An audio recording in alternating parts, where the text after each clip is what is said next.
E aí, hoje a gente vai mergulhar numa das ideias mais incríveis da psicologia, que é basicamente entender como a nossa inteligência é construída, sabe, desde o comecinho, lá do zero. É como se a gente fosse espiar a planta baixa da nossa própria mente. Vamos nessa? Já reparou naquelas coisas que as crianças fazem que são super curiosas? Tipo, por que uma criança pequena jura que a lua está seguindo ela pela rua? Ou por que para ela se esconder é só tapar os próprios olhos? A resposta para tudo isso está na forma como a mente se desenvolve. E o cara que basicamente desenhou o mapa dessa jornada foi o grande Jean Piaget. Olha só que interessante. O Piaget não era um psicólogo, digamos, convencional. Ele era biólogo e um apaixonado por filosofia. A grande questão para ele era entender a gênese, a origem do conhecimento. E para isso, ele teve uma ideia que mudou tudo. Em vez de só testar as crianças, ele começou a observar, com muita atenção, como elas pensavam. O que importava para ele não era se a resposta estava certa ou errada, mas sim a lógica por trás do raciocínio delas.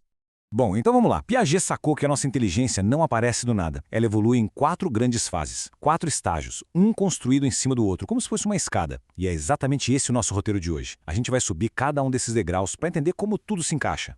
Tudo começa, claro, pela base, pelo alicerce de tudo. O primeiríssimo estágio é o sensório motor. O nome já dá uma dica, né?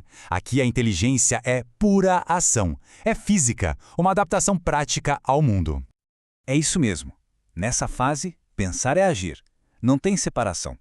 O bebê está construindo o conhecimento dele através do quê? Dos sentidos e das ações. Então, pegar um objeto, olhar para ele, levar à boca, cada coisinha dessas é um mini experimento que ensina algo sobre o mundo. A inteligência nesse momento não está em ideias abstratas na cabeça. Ela está no corpo, está no movimento. E a peça-chave para essa aprendizagem toda são os famosos esquemas de ação. Pensa neles como se fossem os primeiros aplicativos mentais do bebê. O ato de sugar, por exemplo, começa como um reflexo, mas rapidinho vira um esquema que o bebê usa para explorar tudo que aparece na frente dele. É assim que o mundo começa aos pouquinhos a ser organizado. Ok, agora a gente vai dar um salto gigantesco. Lá pelos 2 anos de idade, acontece uma verdadeira revolução dentro da cabeça da criança. Ela descobre o poder dos símbolos. E o que isso significa na prática? Significa que a criança se liberta, ela não precisa mais ter o objeto ali, na frente dela, para poder pensar nele. Ela começa a criar representações mentais. A palavra cachorro faz ela pensar no cachorro, mesmo que ele não esteja no quarto. O pensamento de verdade começa a acontecer do lado de dentro. E o impacto disso é gigantesco. A linguagem simplesmente explode. A criança começa a contar o que aconteceu ontem e a imaginar o que vai fazer amanhã. E o jogo simbólico, o famoso faz de conta. Isso não é só uma brincadeira. É a criança digerindo o mundo, processando a realidade do jeitinho dela. Mas, claro, essa fase tem uma limitação bem importante: o egocentrismo. E aqui, muita atenção. Isso não tem nada a ver com egoísmo, tá? É uma etapa supernatural e necessária do desenvolvimento. Pensa só, antes de conseguir entender o ponto de vista do outro, a criança precisa primeiro firmar o seu próprio. É por isso que ela genuinamente não consegue sacar que as outras pessoas veem as coisas de um jeito diferente. O mundo, para ela, é literalmente aquilo que ela vê.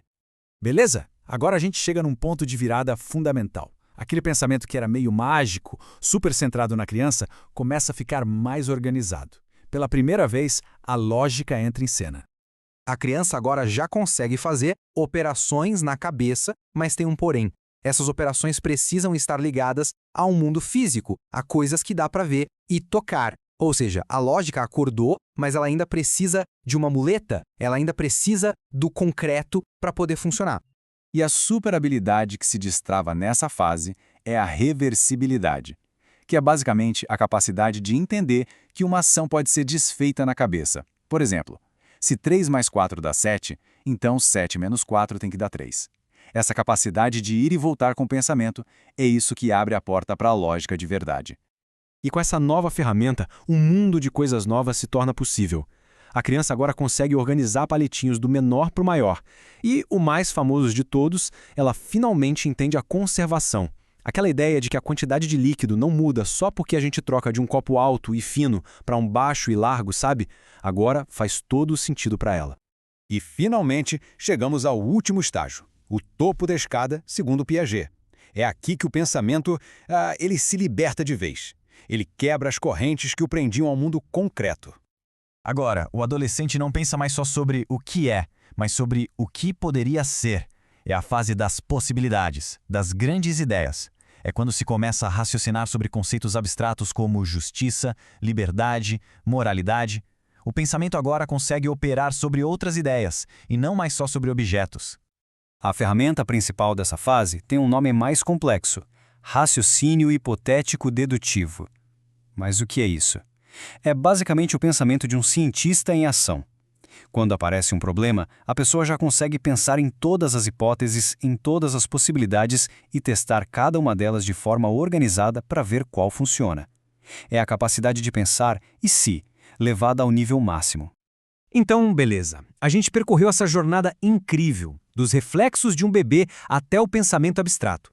Mas, no fim das contas, qual é a grande lição disso tudo? Por que as ideias de Piaget são tão importantes até hoje? Olha só esse resumo da nossa jornada. Fica bem claro, né? Cada estágio tem uma lógica interna, um jeito único de enxergar o mundo. E a grande sacada é essa: o desenvolvimento não é só acumular mais informação, é uma transformação radical na própria estrutura do pensamento. E o que isso tem a ver com educação? Tudo. A implicação é gigantesca. Se o conhecimento é construído ativamente pela pessoa, então aprender não pode ser só sentar e receber informação passivamente.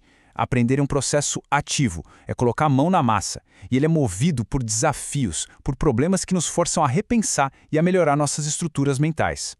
E tudo isso nos deixa com uma última reflexão. Se a gente agora entende um pouco melhor a arquitetura da mente, os degraus que ela precisa subir, como é que a gente pode usar esse mapa para criar formas melhores de ensinar e de aprender? Formas que respeitem o ritmo de cada fase, mas que também desafiem a gente a ir para o próximo nível? Bom, a busca por essa resposta é o que continua a transformar a educação no mundo todo.